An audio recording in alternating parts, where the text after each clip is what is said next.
منتخب المغرب الذي سيشارك هو الآخر. هذا وستنطلق التصفيات في شهر سبتمبر القادم، حيث سيتأهل 23 منتخبا بعد مباراة التصفيات للانضمام إلى المغرب البلد المستضيف. ويتوقع أن تخرج القرعة مجموعات متوازنة ليحظى المتابعون بمشاهدة مباريات مثيرة في مشوار التأهل إلى النسخة 35 من الحدث القاري الأبرز. 48 منتخبا سيظهرون في القرعة، وسيتم تقسيمها على 12 مجموعة تضم كل مجموعة 4 منتخبات، يعني هناك 6 جولات في التصفيات. سيتأهل الأول والثاني من كل مجموعة إلى نهاية البطولة المقامة أواخر العام المقبل، ما عدا المجموعة التي سيظهر فيها المنتخب المغربي الذي سيتأهل منها منتخب واحد فقط. هناك تفصيل بخصوص هذه المجموعة سنوضح قبل الانتقال إلى المستويات مشاهدينا. إذا انتقل الآن إلى المستويات. المستوى الأول يضم المغرب الدولة المستضيفة، السنغال، مصر أكثر متوجين باللقب، كوت ديفوار حاملة اللقب، نيجيريا وكذلك تونس. إذن في هذا المستوى الأول لدينا أيضا في التصنيف الأول منتخبات الجزائر، الكاميرون، مالي، جنوب أفريقيا، الكونغو والديمقراطية وكذلك غانا. إذا ننهي الآن المستوى الأول، ننتقل إلى المستوى الثاني لتصنيف المنتخبات. يضم منتخبات الرأس الأخضر، بوركينا فاسو، غينيا، الجابون، غينيا الاستوائية وزامبيا، إضافة إلى منتخبات بنين، أنغولا، أوغندا، ناميبيا، موزمبيق ومدغشقر. نواصل مع المستوى الثالث، نجد فيه كينيا، موريتانيا، الكونغو، تنزانيا، غينيا بيساو وليبيا كذلك أيضا لدينا جزر القمر، توغو، السودان، سيراليون، مالاوي وأفريقيا الوسطى. أخيرا في المستوى الرابع مشاهدينا، النيجر، زيمبابوي، رواندا، غامبيا، بوروندي، ليبيريا، وأيضا أثيوبيا، بوتسوانا، ليسوتو، إسواتيني وجنوب السودان ومنتخب تشاد. إذا مشاهدينا قلت لكم سنفصل بخصوص تأجيل موعد العرس الإفريقي لا يغير من خطة استعداد المغرب لاستضافته في أفضل حلة. فمنذ الفوز بشرف تنظيم النسخة 35 سارع البلد المضيف لإطلاق ورش إصلاحات شاملة تهم بالدرجة الأولى البنى التحتية. ملاعب أغلقت أبوابها للإصلاح وأخرى أعيد بناؤها، والأشغال متواصلة بمختلف مدن المملكة كي تصل البلاد لقمة الجاهزية قبل ضربة البداية يوم 21 ديسمبر 2025. تكون جاهزية المغرب للمحفل القاري رهن الاختبار صيف العام المقبل، حين يستضيف كأس أفريقيا للسيدات شهر يوليو، وهي محطة إعدادية مهمة من الجانب التنظيمي ستفتتح خلالها مسارح اللعبة بحلتها الجديدة لتستأنس مع أجواء المنافسة القارية قبل الموعد المنشود لكان الرجال. بعد تنظيم كبرى المحافل الكروية العالمية، يستعد المغرب لبسط ذراعيه للقارة الإفريقية للمرة الثانية في تاريخه بعد احتضان دورة 1988. أما نسخة 2025 فتعد بعرس كروي يريد المغرب جعله الأفضل على الإطلاق. مهدي فودي، بين سبورتس، الرباط. Energies CAF Africa Cup of Nations Morocco 2025, an event that we're all looking forward to with excitement. You can tell. And let me remind you, 2 years ago, the CAF president, Dr. Patrice Motsepe, told us that the world and قال إن العالم وأفريقيا سوف يجتمعون في كأس الأمم الأفريقية، ولم يكن مخطئا. النسخة الماضية سوف تظل في الذاكرة، وكل من شاهدوها كأفضل نسخة من كأس الأمم الأفريقية. 1,400,000,000 تابعوها مشاهد على شاشات التلفزيون عبر العالم. وأيضا رقم قياسي كان في إيطاليا والمملكة المتحدة ومناطق أخرى في العالم.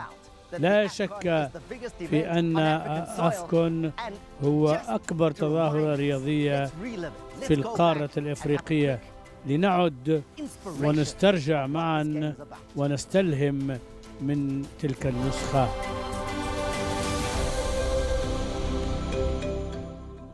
فخر كرة القدم الإفريقية.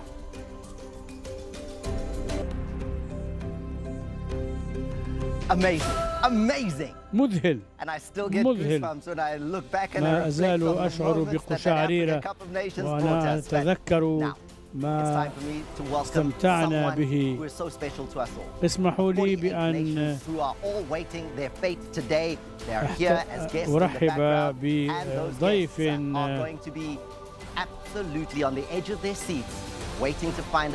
والجميع يتطلعون إلى مشاهدة هذه النسخة الجديدة. إمرسي في مدرب كوت ديفوار. You've got 62 caps for your nation. You're a man who played in that central midfield with aplomb in your playing days. And now, لا أريد أن أقدم لكم شخصا آخر لا يحتاج إلى تقديم. كان يحمل الرقم 17.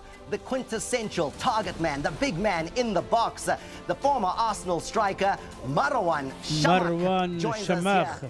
Out of Morocco, who will be hosting the Cup of Nations. No one better to do the job, الذي سيستضيف. أهلا بك يا مروان، لأنك كنت تعرف المدرب الأول. إلى أي مدى أنتما قريبان؟ نعم، نحن على تواصل. نعم، رأينا أنه كان لاعبا ممتازا، لكن رأينا ما فعله في البطولة الأخيرة لم تكن. هو رجل جيد وهو مدرب جيد أيضا، ونحن نؤمن به ونثق به، وأعتقد أن الأمور ستكون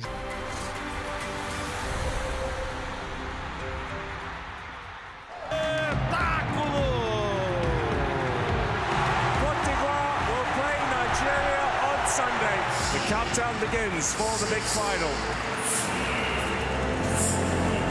Nigeria are three-time winners. The Ivorians twice winners, twice runners-up. Flick on from Chukwueze. Tuesday, goal! Goal! Goal Nigeria! Rabali, back punch chance, goal! Cote d'Ivoire are back in the game. Nadingra, can he cross? It's a great ball, it's a goal!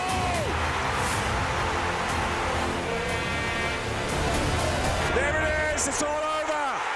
Cote d'Ivoire are the African champions. What a fairy tale story here.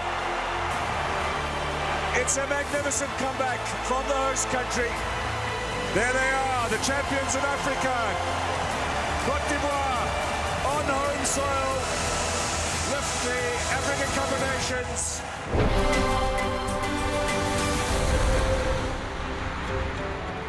If you're wondering about the total energies تتساءل عن البطولة وتصفياتها كيف ستتم، هذه هي المبادئ.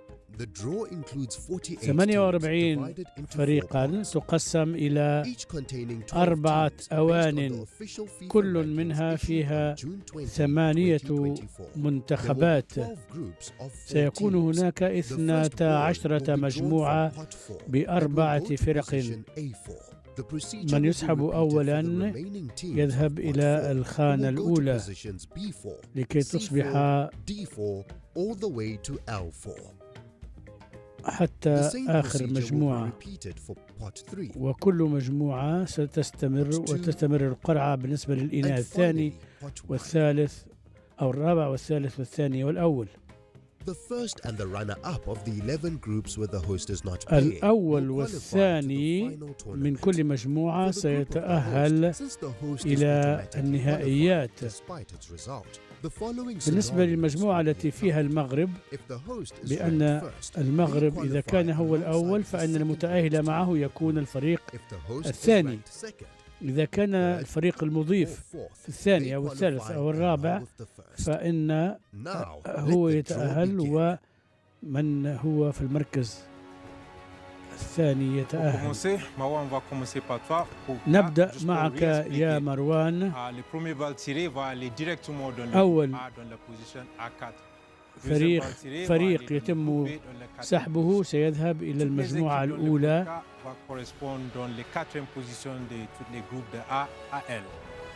يعيد تفسير طريقة السحب.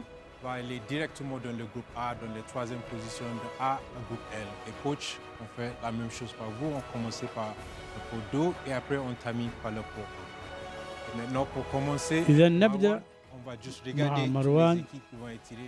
نرى أولا الفرق الموجودة في الإناء رقم 4.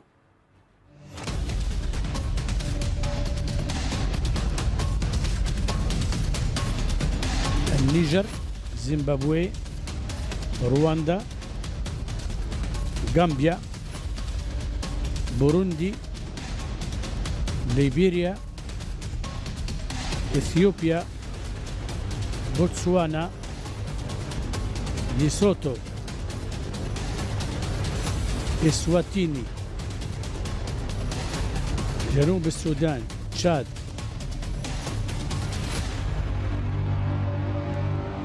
12 فريقا في هذا الإناء رقم 4. إذا نمزج أو نخلط الكرات جيدا قبل أن نسحب.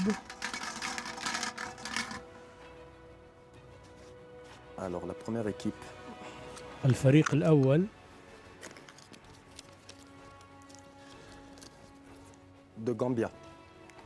غامبيا.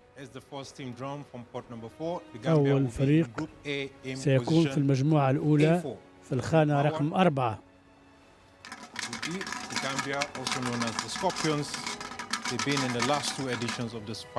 غامبيا شاركت في النسختين الماضيتين من نهائيات كأس أفريقيا. ليسوتو سيكون في المجموعة الثانية في الخانة رقم 4، معروف باسم التماسيح.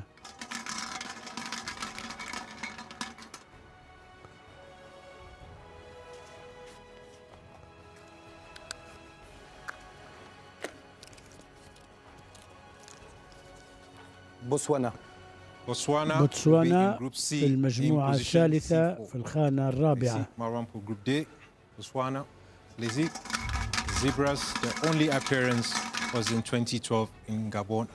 شاركت في عام 2012.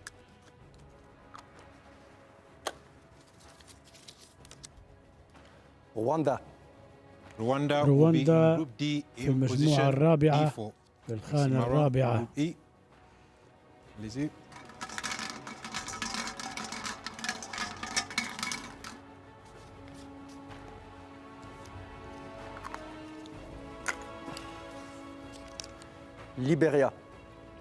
ليبيريا في المجموعة الخامسة وفي الخانة الرابعة منها.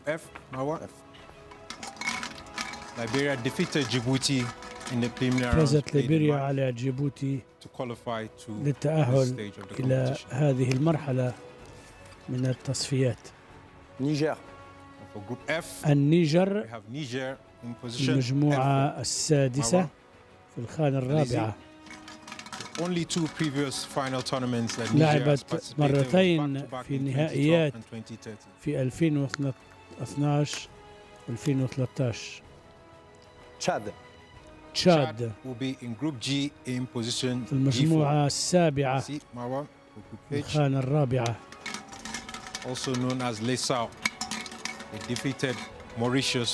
فازت على موريشيوس لتتأهل إلى هذه المرحلة من البطولة من التصفيات.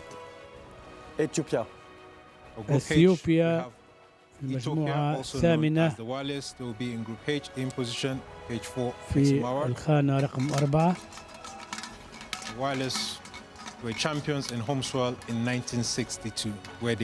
فاز باللقب في النهائي عام 62 حيث فاز على مصر في النهائي.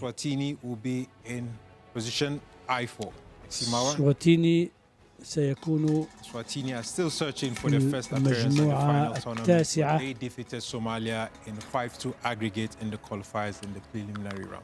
وقد شاركت عدة مرات في التصفيات. زيمبابوي في المجموعة العاشرة في الخانة الرابعة.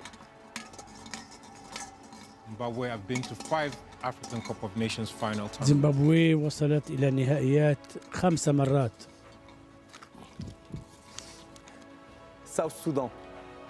جنوب السودان في المجموعة الحادية عشرة في الخانة الرابعة. انضمت إلى الكاف في عام 2012. بوروندي Le Burundi va compléter le groupe, c'est-à-dire le groupe L, la position L4. في المجموعة الثانية عشرة. C'était en Égypte en 2019. Nous allons prendre le troisième pot. On va regarder toutes les équipes qui vont être tirées. So now let's look at the teams in pot number 3.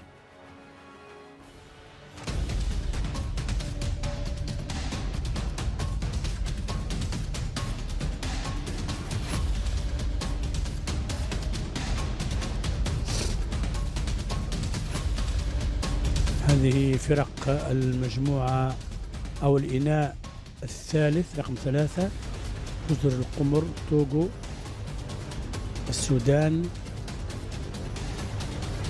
سيراليون، ملاوي،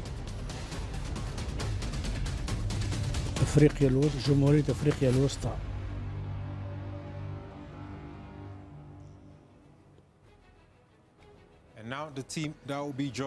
Les équipes qui vont rejoindre la Gambie dans le groupe.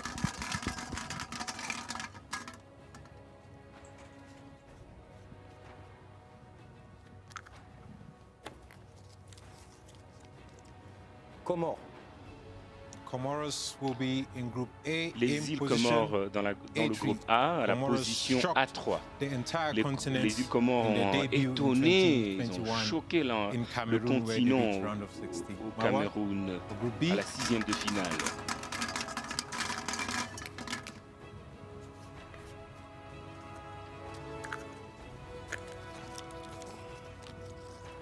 Central Africa. La République centrafricaine sera la position B3 qui va rejoindre le Lesotho. أفريقيا الوسطى في الخانة الثالثة من المجموعة الثانية. Ils seront avec le Lesotho dans le groupe B. موريتانيا في المجموعة الثالثة في الخانة الثالثة.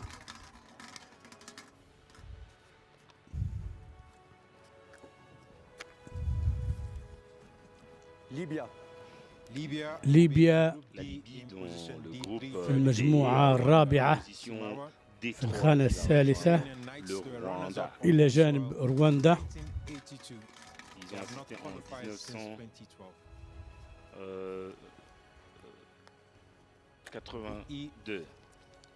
شاركت في نهاية عام 2082. توغو ينضم إلى ليبيريا في المجموعة الخامسة في الخانة الثالثة.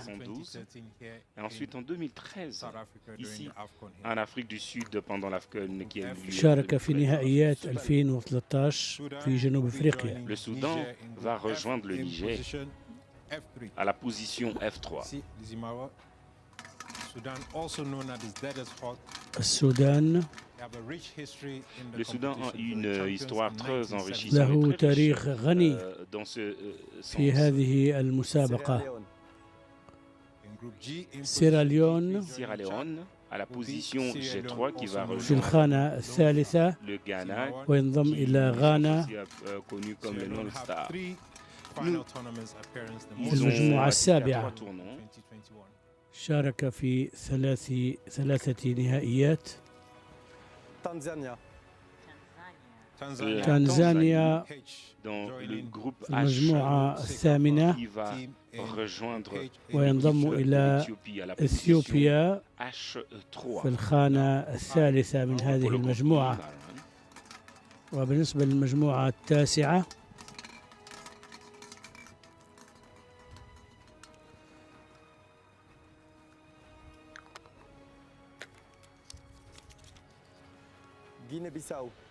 غينيا بيساو في المجموعة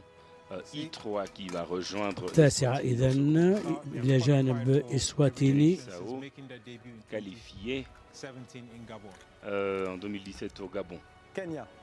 Le Kenya dans le groupe J qui va rejoindre le Zimbabwe à la position J3. Ils sont aussi connus comme les Harambisa. En 1972 et la dernière fois c'était en Égypte. Ensuite nous avons آخر مشاركة له كانت في مصر. إذن كينيا في المجموعة العاشرة والكونغو في المجموعة الحادية عشرة.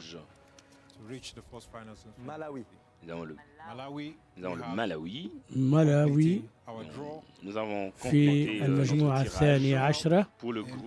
أنهينا إذن سحب المنتخبات في الإناء رقم 3. آخر مشاركة كانت في عام 2021 في الكاميرون. شكرا لك يا مروان. والآن نذهب إلى المدرب ونقوم بنفس العملية في الإناء رقم 2 ونتعرف على الفرق الموجودة في هذا الإناء.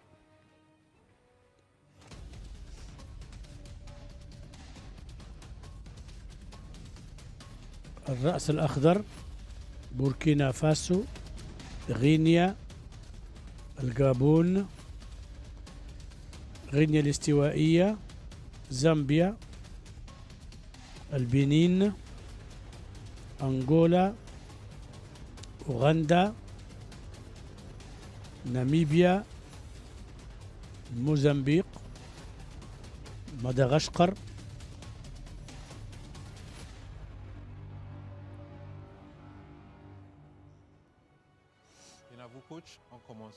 نبدأ إذن.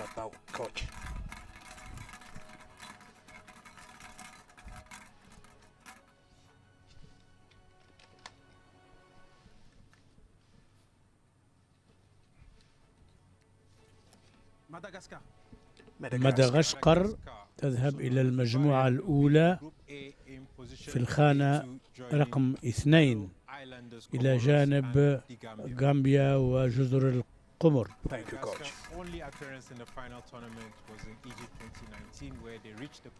المشاركة الوحيدة لمدغشقر كانت في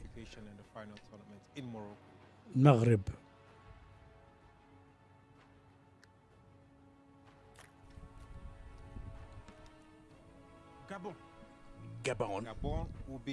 الغابون ستكون في المجموعة الثانية في الخانة رقم 2 إلى جانب ليسوتو وجمهورية أفريقيا الوسطى. وصلت إلى ربع النهائي في عام 96 وتأهلت 9 مرات إلى النهائيات. الرأس الأخضر أو القرش الأزرق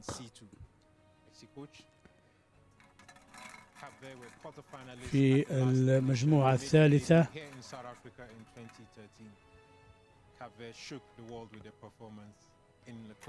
أدهشت العالم بأدائها في كوت ديفوار.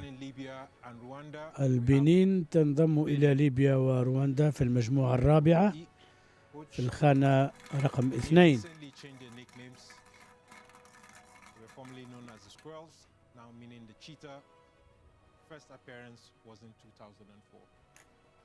والمشاركة للبنين كانت في 2004. غينيا الاستوائية تنضم إلى توغو وليبيريا في المجموعة الخامسة.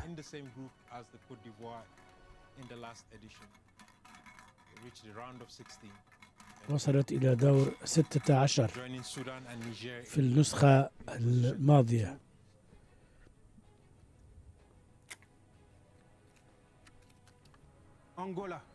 أنغولا ستكون في المجموعة السادسة إلى جانب نيجيريا، النيجر والسودان. وصلت إلى للمرة العاشرة إلى نهائيات. زامبيا في المجموعة الثامنة إلى جانب غانا.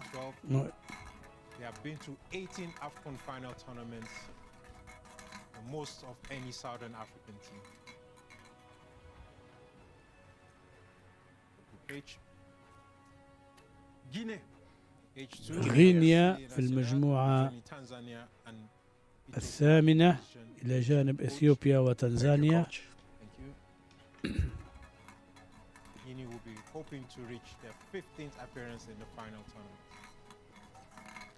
تأهلت للمرة الخامسة عشرة إلى النهائيات.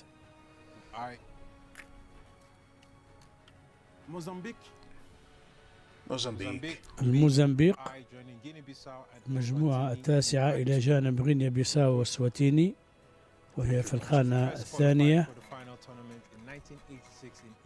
وصلت إلى ربع النهائي في عام 86 وشاركت 6 مرات في النهائيات.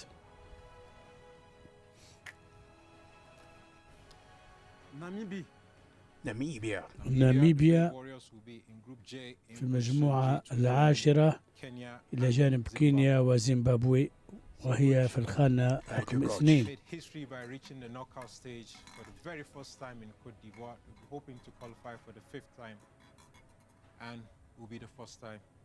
وتأمل أن تصل للمرة الخامسة إلى النهائيات. أوغندا تنضم إلى الكونغو وجنوب السودان في المجموعة 11. أوغندا تأهلت إلى النهائيات في 9 مرات.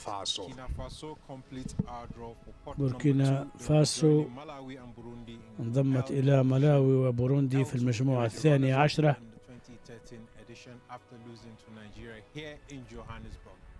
وصلت للنهائي في 2013. ننتقل الآن إلى الإناء رقم 1 الذي يضم أقوى المنتخبات الأوروبية الإفريقية، وسوف يحتل كل منها الخانة رقم 1 من المجموعات من الأولى إلى 12.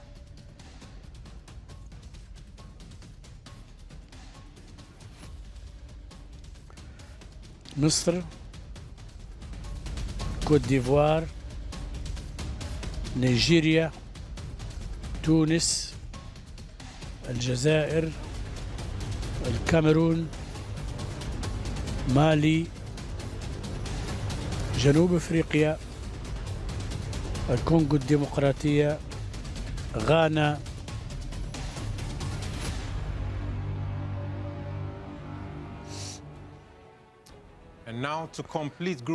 والآن لإكمال المجموعة الأولى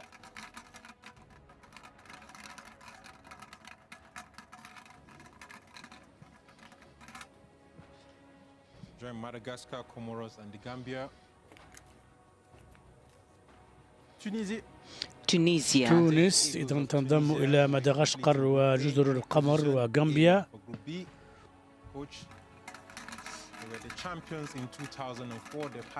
فاز باللقب 2004 وقد تأهل إلى النهائيات في كل نسخة منذ عام 1994. المغرب في المجموعة الثانية ضد الغابون وجنوب أفريقيا الوسطى وليسوتو.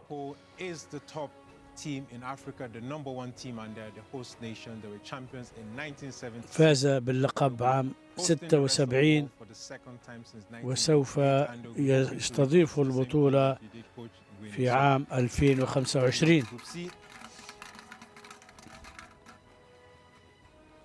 في المجموعة الثالثة في المجموعة الثانية فريق فقط يتأهل إلى جانب المغرب. مصر مع الرأس الأخضر وموريتانيا وبوتسوانا، ورقم قياسي للتأهل 27 مرة إلى النهائيات. نيجيريا في المجموعة الرابعة مع بنين وليبيا ورواندا.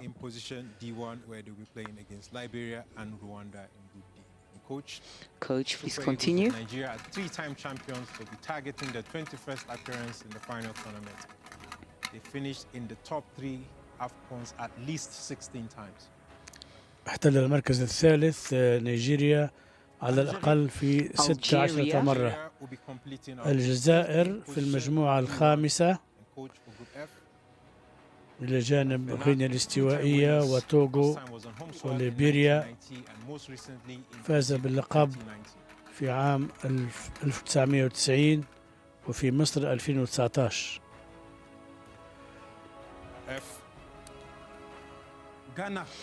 غانا في المجموعة السادسة مع أنغولا والسودان والنيجر.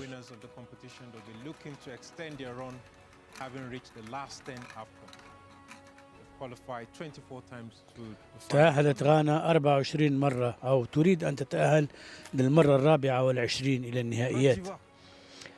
Ivory Coast. كوت ديفوار في المجموعة الثامنة إلى جانب غينيا وتنزانيا وإثيوبيا. كوت ديفوار فازت باللقب في النسخة الماضية بفوزها على نيجيريا في النهائي. كونغو في المجموعة الثامنة، غينيا وتنزانيا وإثيوبيا. كونغو فازت مرتين باللقب.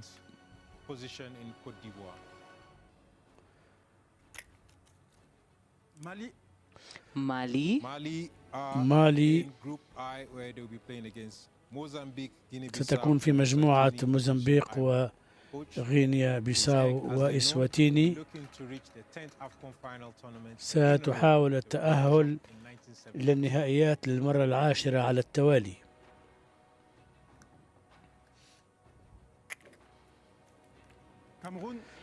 الكاميرون المجموعة 10 إلى جانب ناميبيا وكينيا وزيمبابوي.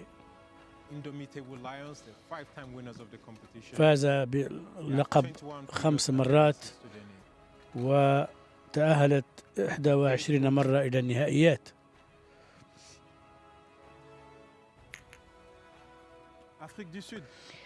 جنوب أفريقيا في المجموعة 11 إلى جانب أوغندا والكونغو وجنوب السودان.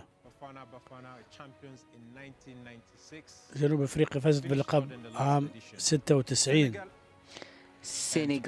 السنغال في المجموعة 12 أسود التيرانغا إلى جانب بوركينا فاسو. وهكذا انتهت هذه القرعة. شكرا لك مدرب. وهذه هي المجموعات 12.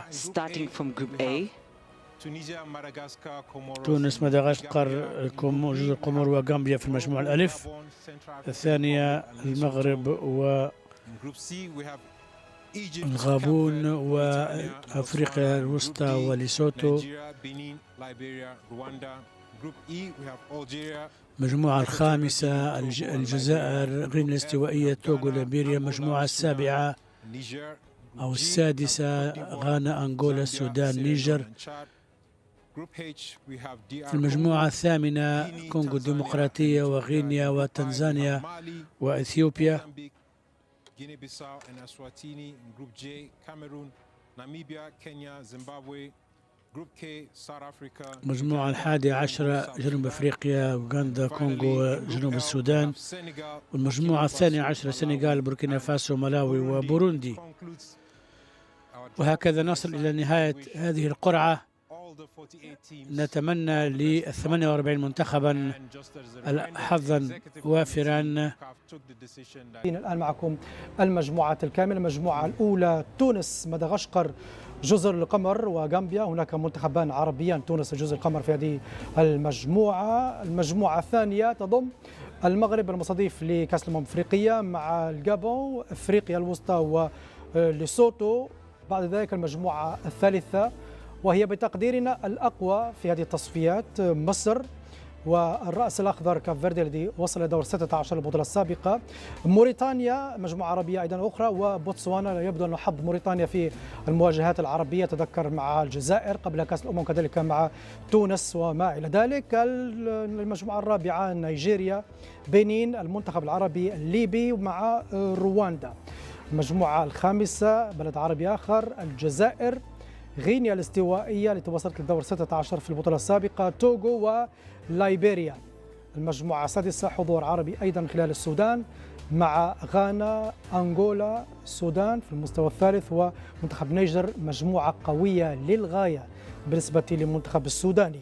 إذن هذه المنتخبات العربية. بقية المجموعات دون المنتخبات العربية، المجموعة السابعة البطل كوت ديفوار مع زامبيا، سيراليون وتشاد. أيضا مجموعة فيها كرة قدم جميلة. المجموعة الثامنة الكونغو الديمقراطية، واحدة من منتخبات المستوى الأول مع غينيا، تنزانيا وأثيوبيا. المجموعة التاسعة تضم مالي، موزمبيق، غينيا بيساو وإسواتيني. المجموعة العاشرة منتخب الكاميرون، ناميبيا، كينيا وزيمبابوي. المجموعة 11 جنوب أفريقيا، أوغندا، الكونغو وجنوب السودان. المجموعة الأخيرة 12 سنغال، بوركينا فاسو، مالاوي وبوروندي. مشاهدينا، هناك 6 جولات لهذه التصفيات، ولكن كما ذكرنا. السلام عليكم، لا تنسوا الاعجاب بالفيديو والاشتراك في القناة. السلام عليكم، لا تنسوا الاعجاب بالفيديو والاشتراك في القناة.